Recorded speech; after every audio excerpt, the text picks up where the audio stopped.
Hey, I'm Eric Poole, editor of Guns and Ammo Magazine, and thank you for joining us on the Buzz Podcast. We've got Johnny Joey Jones, and allow me, sir, to call you Staff Sergeant.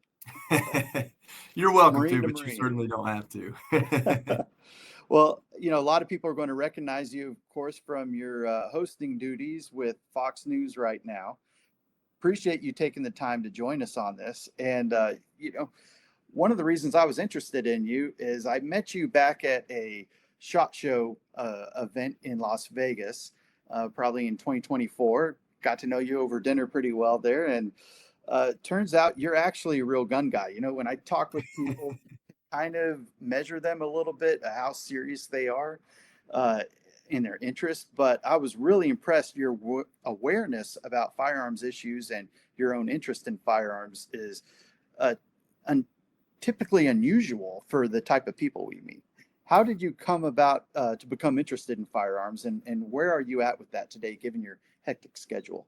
Yeah, I'd love to share. So, one of the biggest misnomers I think is that people think when you're a military veteran, you just learn about all types of firearms and marksmanship when you're in the military. And the truth is, unless that's your job, you don't always. So, qualified with a Beretta M9, qualified with a 12 gauge, qualified with a rifle, and because of my EOD work, qualified with what we call an EMR, just 308. And Right. as far as learning the true principles of marksmanship, or even more about how guns function, gas powered shotgun versus inertia driven, things like that, you don't learn about that. And so when I got out of the Marine Corps, I needed a hobby, and I needed one that didn't require running and jumping like most of my other hobbies. I Sure. used to race dirt bikes and jump out of airplanes. So I needed something different. And first I got into hunting, and then quickly got into marksmanship and guns, and have been there ever since. Part of it is cultural. I'm from Northwest Georgia. At that time, I was living in Texas, and Texas in the 20 teens was the Wild West of gun manufacturers popping up. I lived in Georgetown, Texas. You had a company called Legion there, STI, Right. which became Staccato. So just a lot of personal and cultural influences in the areas I lived in and was from, the friends I had. And I'm just the kind of guy, if I'm going to do something, I kind of nerd out about it. I want to know about it. I don't want to just, pick something up and point and click. I want to know why it works the way it does, why one is favored over the other. And also, when you have prosthetic legs above the knee, Right. and you've got your shooting arm is now rendered kind of useless. I don't have a trigger finger on that side, so I've got to shoot left-handed. You really need to learn as much as you can in order to be proficient. So it's been a fun journey for me. Interesting. Well, you just put out a bunch of information out there that kind of created a whole set of questions for me that I wasn't really even prepared to ask for. But on that note, how does shooting and disabled veterans go together? Where can it be part of their therapy, if you will, in a healthy way? And how did it help you? Yeah, I think everybody's different. I mean, I hate to darken the conversation, but we all know what Right. happened to Chris Kyle. And so as far as shooting as therapy, 100% it worked for me. It was helpful for me, physical therapy.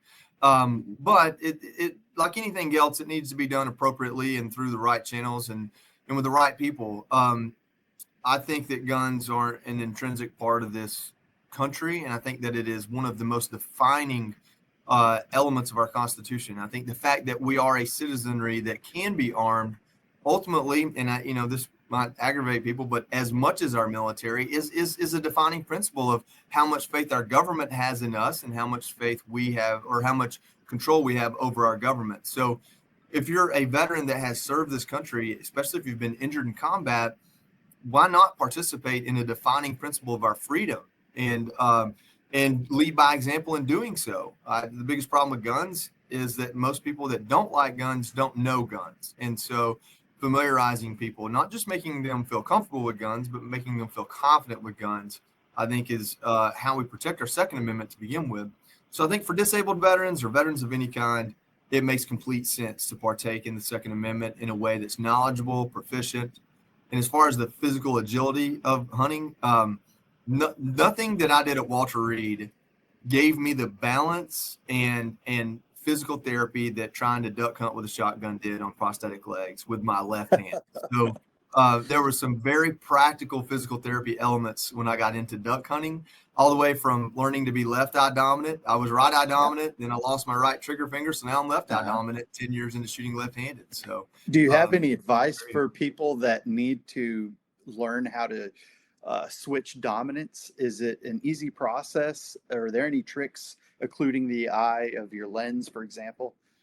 The one thing I did is I just always closed my other eye, my at the time dominant eye, and it's kind of counterintuitive to a combat scenario or open Yeah. sights, but for my shotgun, which I primarily duck hunt because I can take my buddies on it, the Right. biggest thing I did was just close my right eye and let my left eye do the work, and then on top of that, just be dedicated to it. I mean, just go out there and do it and see what Right. happens. And if you go out there and do it long enough, I didn't put a concerted effort into training my eye dominance. I just duck hunted a lot and missed a lot and wanted to not Yeah. miss a lot. And eventually my brain caught up.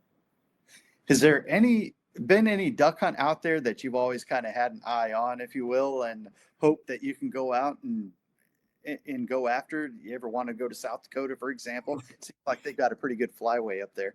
Yeah, I've been pretty fortunate. I got to hunt the North Platte River in Nebraska. That Uh-huh. was really cool. I've done most of my hunting probably in the Arkansas, Mississippi area or in Georgia where I'm from, shooting at wood ducks off Right. the roost. I've gotten to go. I'll tell you one place that is kind of a well-kept secret is the Eastern Shore, Maryland. That's really Yeah. good waterfowl hunting. You'll end up killing a lot more Canada geese than you want to, but there's a lot of Right. you've seen golden eyes, and then you got the sea ducks that are there that are just Yep. really cool. But if there's one that I want to do, I'd say there's one practical and one impractical. I would love to go as far north, maybe even into Canada, early season, and see those ducks that look like little fuzzy footballs, before they Right. start flying. And then everybody wants to go to the Aleutian Islands and kill a king eider, right? I mean, that's Right. the opportunity there. Absolutely. And I hear a lot of people too are adding, Greenland, Iceland to their list, I haven't heard that, but I believe it. So that's awesome. I appreciate that. I'm going to back up a little bit. Can you tell us a little bit about your experience growing up in Georgia and your introduction into firearms? Yeah, it's kind of funny. My dad was a quintessential outlaw, and I don't mind to say this because he passed away in 2019. But he's from He's from LJ, Georgia, the Blue Ridge Mountains of Georgia. His dad Right. was a logger and a moonshiner. By the time my dad came around, teenager in the 60s, or late 60s, early 70s, moonshining had lost its practical appeal and was more of a kind of just a cultural thing. But Yep. the outlaw spirit was still there. You had the Dixie Mafia and a lot of other things. So my dad, Right. he ran moonshine, other illicit substances, and hosted the chicken fights. I mean, he was an outlaw when he was young. Right. And so, but the reason why I bring that up is the culture was so much different. He never carried a gun. He might have had a shotgun and a rifle for hunting and self-defense in the woods, but even going into these rough and rowdy places, he threw darts for money in these old back alley saloons, whatever you call them, honky tonks. And Right. there was never this idea. There was honor among even the scoundrels to where Yep. you didn't feel like you needed to protect yourself with a gun, or you didn't fear to be shot by somebody. And so growing up, guns weren't a big part of our life, but they weren't anything we feared or stayed away from. They were a tool that was Right. used when you had a chance to go hunting. And, it's been really post 9/11 that this necessity, in my opinion, in my experience, I'm born in the 80s, so what do I know? But it's really felt more post 9/11 that this necessity to arm yourself in a personal carry capacity has really become practical and something Sure. that I've become passionate about. So I say that to say that I did a little bit of hunting growing up, did a little bit of Right. shooting growing up, but it wasn't a big part of what we did for no other reason than my uncle raced dirt track, and that kept us busy. Oh, that's awesome. That's awesome. My son races flat carts on dirt too, so Yeah. I appreciate that. Uh, well, why did you join the Marines? How did you select the Marines of all the branches of service? Yeah, I've got probably the worst story, and one of those that a lot of people share in. I had no aspirations to join the military, not because I didn't want to, but I'll tell people this a lot. If you grow up in rural Northwest Georgia, you're flying the Georgia flag as much as you're flying the American flag. So you have a sense of patriotism, but you also have a very sense of local identity. So I love Northwest Georgia and didn't want to leave Northwest Georgia. And after 9/11, all that changed for all of us. That sense of patriotism just swept across the country. And all of a sudden now I actually feel connected to people in New York City, which was kind of the enemy before that. You remember that Beans commercial, New York City, and so I didn't have any personal, connection to this coast to coast country until after 9/11. I was in ninth grade when that happened. So there wasn't an immediate, I need to go defend my country, but there was an interest and a curiosity because I didn't have anybody in my immediate family that served in Vietnam or World War II. So there was a curiosity of what is military service? What does it mean? Why should we do it? It started as a teenager. And then by the time I graduated high school, my two best friends both had career military dads. And one of them was a teacher of ours and an influence in my life. Both of them influenced me. And they knew growing up that they would join the military. And as luck and situation would have it, I ended up joining the Marine Corps first. And so they ended up going to the Army and Marine Corps respectively. And so I'd say that my two best friends had a lot to do with it. Awesome. Well, you mentioned 9/11 quite a bit and how it changed America and the view of firearm ownership there. How do you manage, and do you have any advice to families with guns managing this upcoming generation? Yeah, for my son, it was, and my daughter, my son's 15, my daughter's 5. It is, guns are a regular part of our life. And so they're not, so you're always balancing safety with proficiency, comfortability. There's a word there I'm just not grabbing, but normalization, I guess. And so my kids have learned since they were old enough to understand the words out of my mouth, the safety of firearms, what they can or can't touch. My firearms are never in a place where they could get to them if they're too young to know not to. But they also have seen me carry one on my hip. They've seen me have now a gun room from a lockbox to a safe to now a gun room. And they see me mounting scopes and changing out triggers on Glocks, and they see me tinkering, and they ask questions, and I show them. And thankfully, I'm very fortunate that I live on a farm, and we have both a place to shoot sporting clays and a place to shoot centerfire weapon pistols and rifles. So my daughter's 5. She runs the clicker on the clay thrower, no matter who's out there, and she's very good at it. My son is 15, and he can outshoot me with a shotgun. He can take his 410 and outshoot me with my 12 gauge. And then my daughter shot a rifle for the first time a couple of weeks ago. She's almost 6. So a little bit of it is starting them early, but the main thing is being so consistent. Now, if they find it to be a passion of theirs, great. If they decide, you know what, that's so normal and a part of my life, I want to go do other exciting things, that's okay too, because at least then they don't have a fear of guns, and through that fear, a disdain that is unwarranted. So you also went through the Marines. You had some professional coaching, if you will, on the use of firearms by marksmanship instructors. Perhaps it helped you get the expert badge.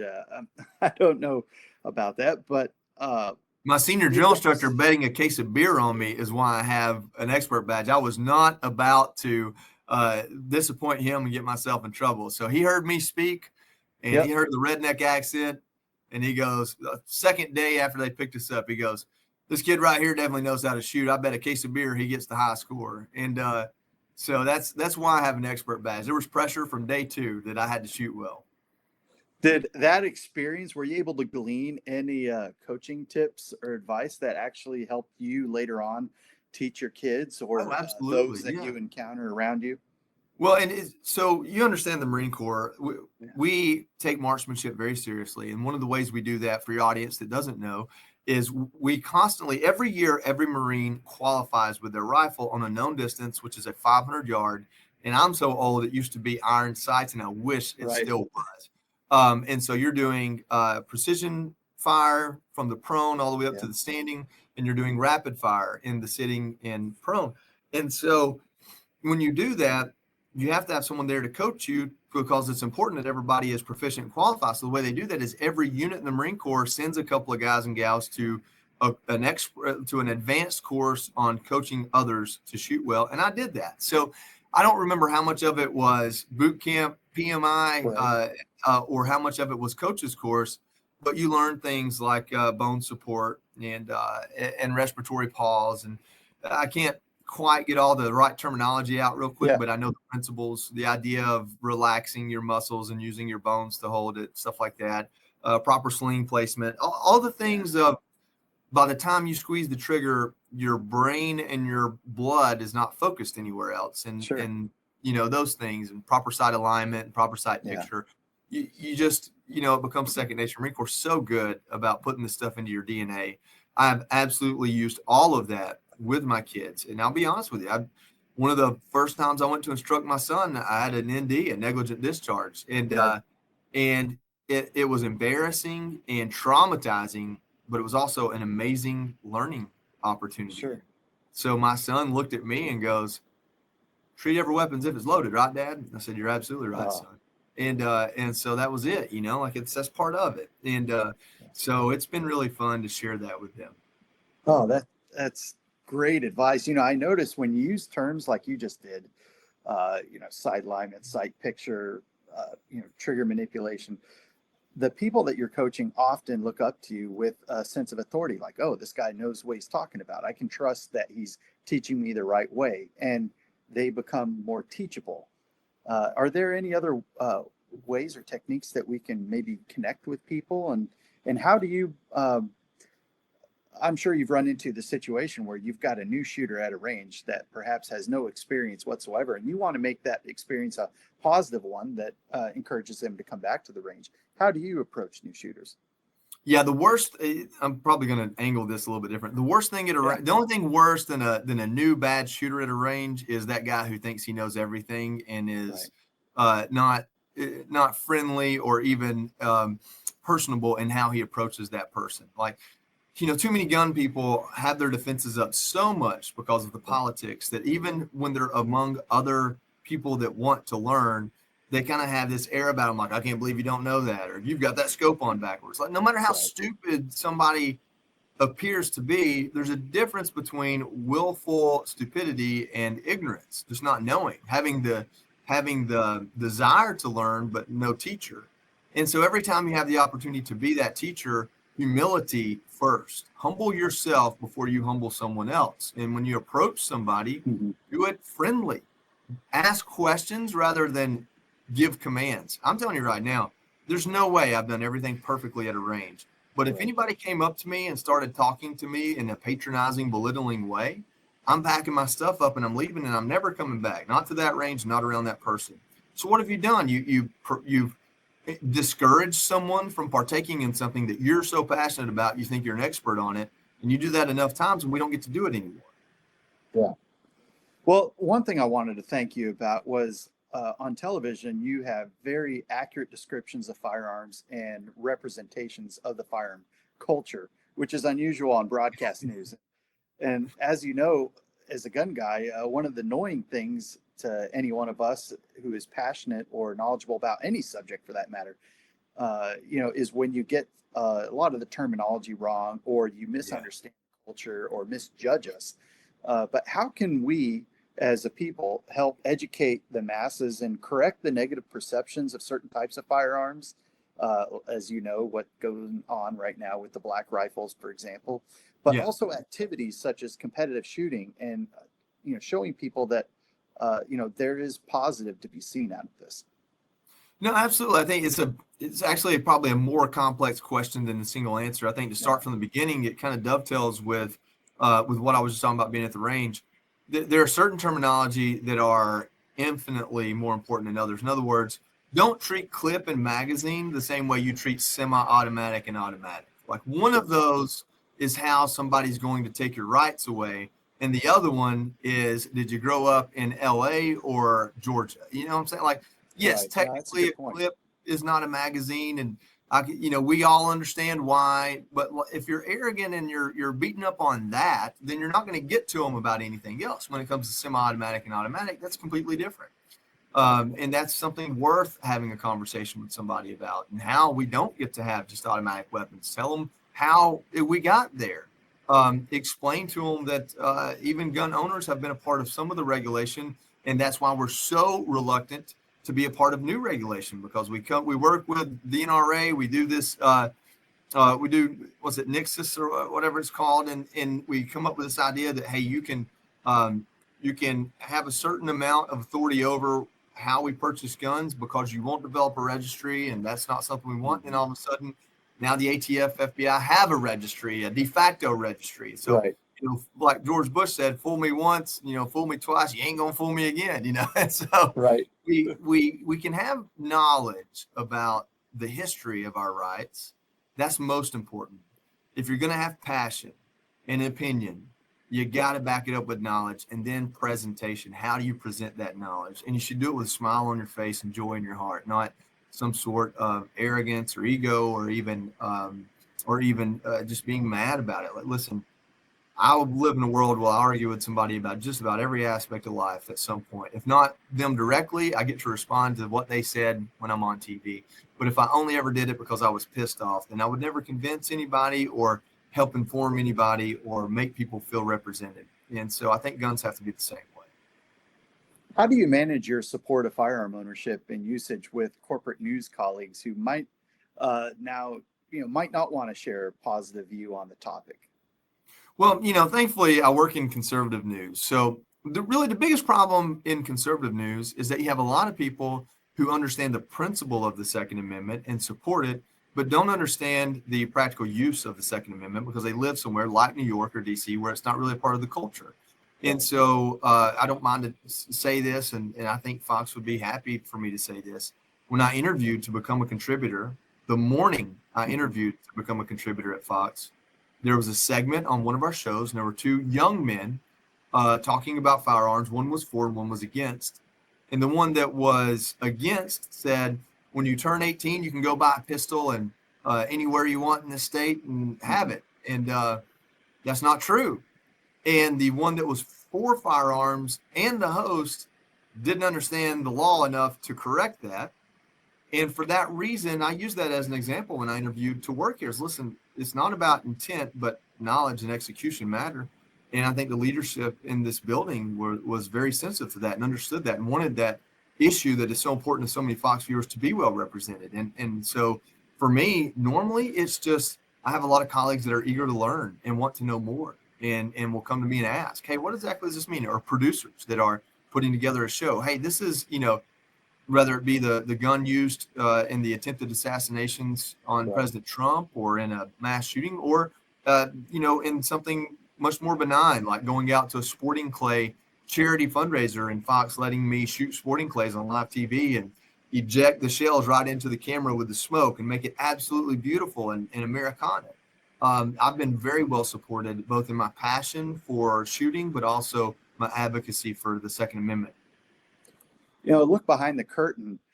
Do you find yourself having to prepare and study a lot of the subject matter? For example, when President Trump was shot, they were talking quite a bit about the firearms that were being used in Butler, Pennsylvania, for example.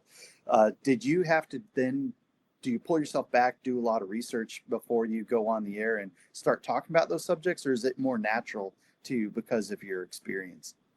A little bit of both. Generally speaking, I'm up to date because I'm reading message boards. I tune in to what's being put out there. You told me about legislation today that I've just been so busy with this book I just wrote that I haven't kept up.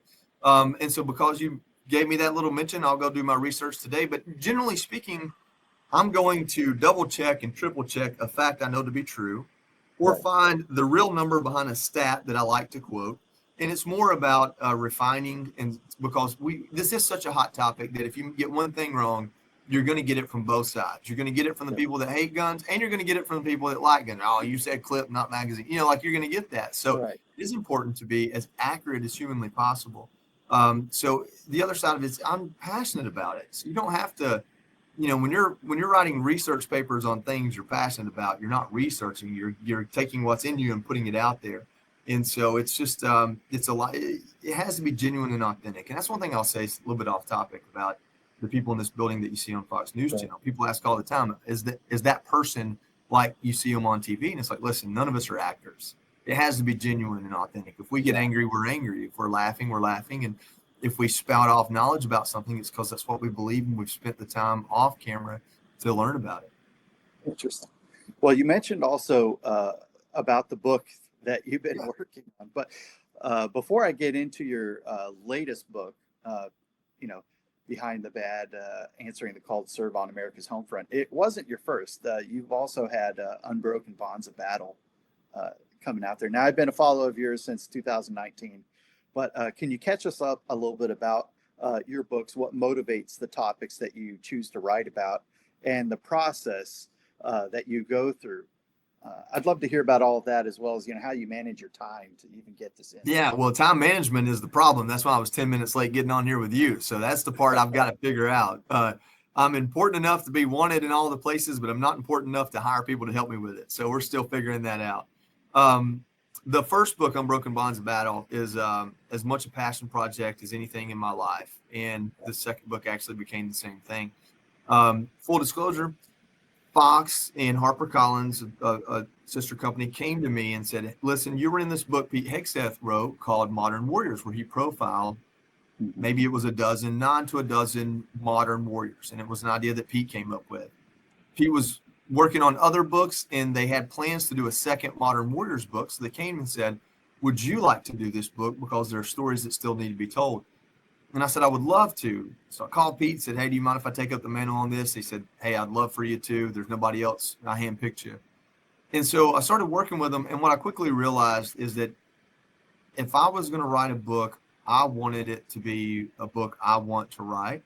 Mm-hmm. And they believed in that too. So we kind of pivoted course, and we came up with this idea, Unbroken Bonds of Battle, and focusing on the relationships that individuals forge in their military service and how that helps them in their life even after military service. And so I picked 9 veterans and a Gold Star wife that have been a part of my life for some of them decades, some of them I went to war with, and some of them for just a handful of years, but have left an impact on me, that come from every angle you could think of. And I got to interview them and ask them about things that were difficult to talk about and fun to talk about, and then give my kind of my take or my processing of what they were saying and the lessons they learned. And it turned into a really amazing book. About this time in that process, because my next book comes out June 17th. Once I started promoting that book back in 2023, I realized there was another book I wanted to write almost immediately, and that was a similar book on the first responders in my life and the domestic heroes. And the reason why my brother-in-law has been a fireman, both of them now, actually, both of my brother-in-laws are deputy fire chiefs at their respective departments and have been in it for nearly 30 years. A guy that's like an uncle to me that I grew up with since I was 3 years old, works for one of my brother-in-laws, and he's been in the fire service for 30 years. And then just so many guys, Justin Heflin that I went to war with, and others, some of them veterans, some of them not.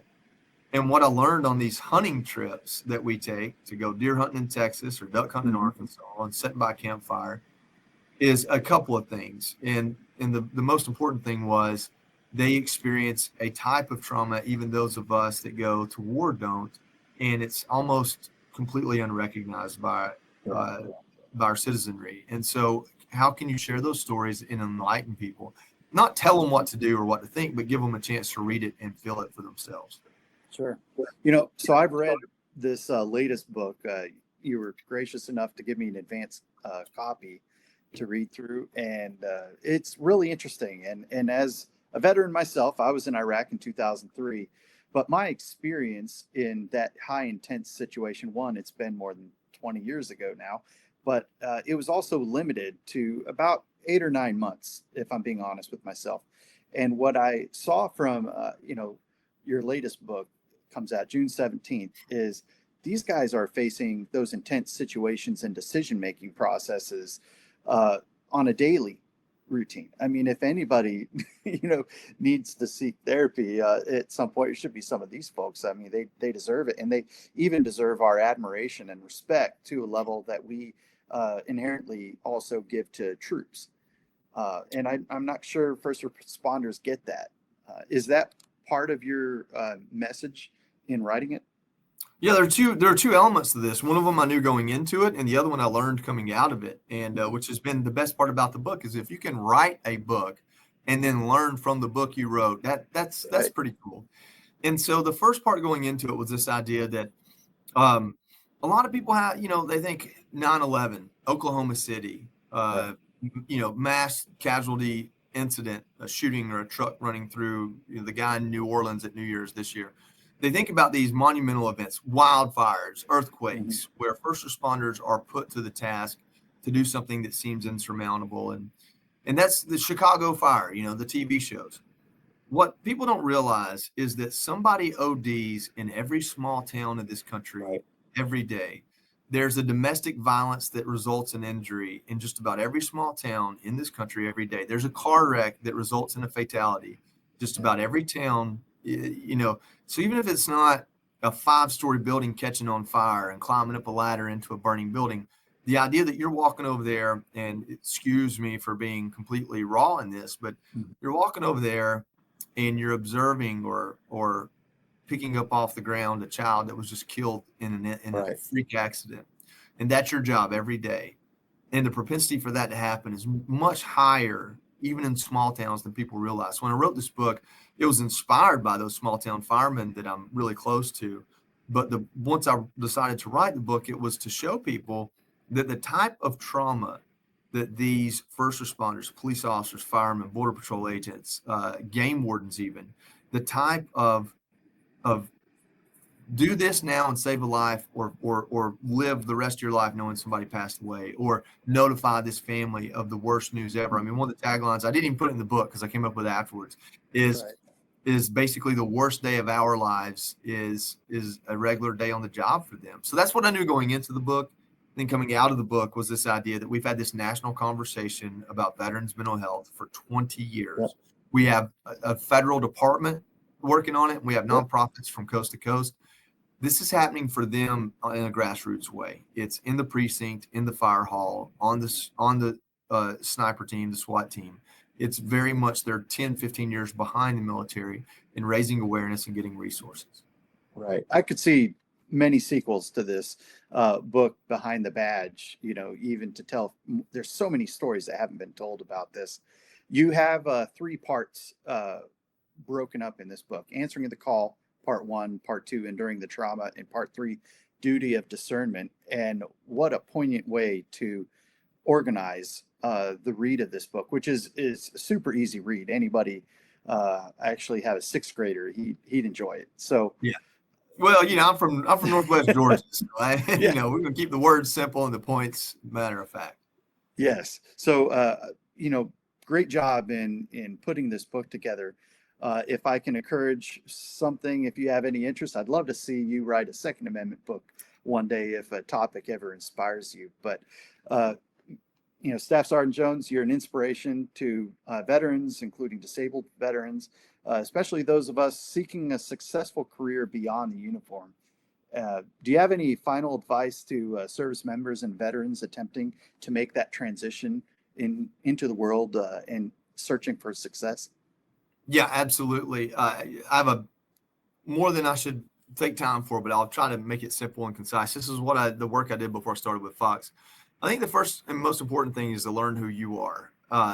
Strengths Finder, Enneagram, learn what your passions are. You were told if you were a good Marine or soldier, sailor, airman, you were told you are one of the numbers. You're just a little green toy soldier. Your interests don't matter. Your haircut that you want doesn't matter. And that's okay. You had to learn to do that. That's sacrifice. Coming out of the military, you've got to rediscover yourself, and you have to find out what it is that will motivate you, because even if your job was cleaning toilets in the branch of service you were in, it was for a higher purpose. And it's a lot harder to find that out here in the civilian world. So you have to find yourself, find your priorities, and make that higher purpose connection yourself. If you go to work for UPS, it may feel monotonous, but at some point you learn, if I don't move this box from here to there, somebody's day is ruined. Somebody's life is ruined. That's important. I do important work.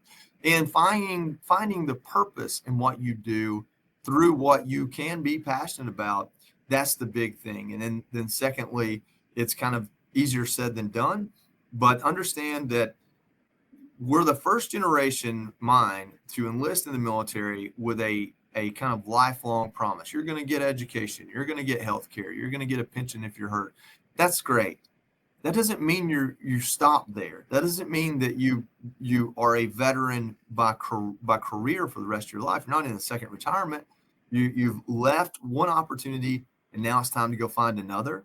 And whatever that opportunity is, you've had this country tell you for a long time how great you are. And you're going to feel like they were just full of it, because when you go to get that job, you're at the bottom of the ladder.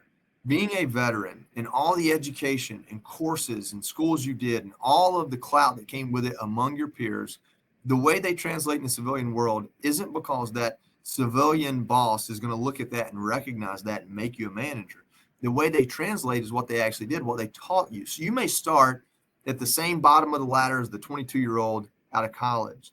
The difference is how you climb that ladder, how quickly you do it, how efficiently you do it, how quickly you learn the job ahead of you. It's actually the education you got in the military, not the accolades, that will make the difference in the civilian job. Wow. Well put. And thank you again for joining us. I appreciate your time. It's valued. I hope to see you again soon, and appreciate all that you do. Please keep representing gun owners, as you do your job across the televisions. Thanks, Eric. I appreciate it very much.